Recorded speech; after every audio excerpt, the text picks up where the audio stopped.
নমস্কার, আমি রিমি। আমার চ্যানেল রান্নার আত্মকথাতে আপনাদের স্বাগত জানাই।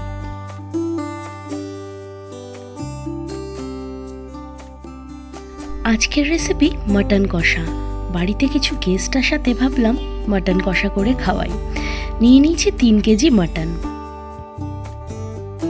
ম্যারিনেশনের জন্য হাফ পেঁপে নিয়ে নিলাম, 4টে পেঁয়াজ টুকরো করে নিলাম, আদা, রসুন আর কাঁচা লঙ্কা দিয়ে সামান্য জল দিয়ে ভালো করে পেস্ট বানিয়ে নিলাম।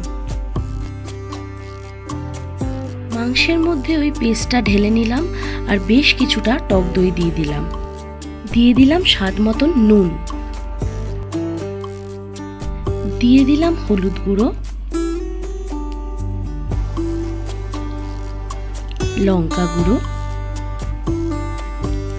কাশ্মীরি লঙ্কা গুঁড়ো,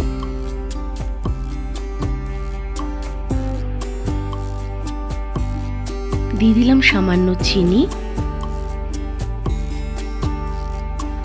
দিয়ে দিলাম সর্ষের তেল।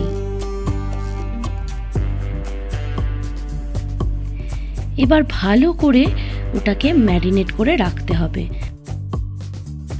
পুরো মশলাটা যাতে সমস্ত মাংসের গায়ে লাগে সেইভাবে আমরা মেখে নিচ্ছি। ম্যারিনেট করে এটা আমরা ওভারনাইট রেখে দেব। কড়াইয়ে নিয়ে নেব তেল। কড়াইয়ের তেল গরম হলে গোটা গরম মশলা আর বড় এলাচ ফোড়ন দেব। দিয়ে দেব 4টে মতন কুচনো পেঁয়াজ। পেঁয়াজটাকে হালকা ব্রাউন ভাবে ভেজে নেব। পেঁয়াজটার রং হালকা ব্রাউন হয়ে এলে দিয়ে দেব একটা টমেটো। একটা টমেটো দেওয়ার কারণ, যেহেতু আমরা টক দই অনেকটা ব্যবহার করছি, তার জন্য টমেটোটা বেশি দিলে টক হয়ে যাবে। তারপর এক এক করে দিয়ে দেব হলুদ গুঁড়ো, কাশ্মীরি লঙ্কা গুঁড়ো, সামান্য নুন। নুনটা বুঝে দিতে হবে যেহেতু মাংসে আগে থেকেই দেওয়া। একটু চিনি। ভালো করে নেড়ে চেড়ে তারপরে ম্যারিনেট করা মাংসটা এর মধ্যে দিয়ে দেব।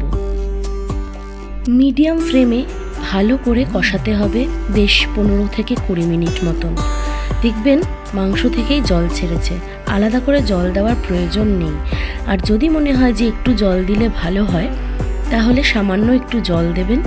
দিয়ে 45 মিনিটস মতন আমরা এটাকে ঢেকে লো ফ্লেমে করে রান্না করব।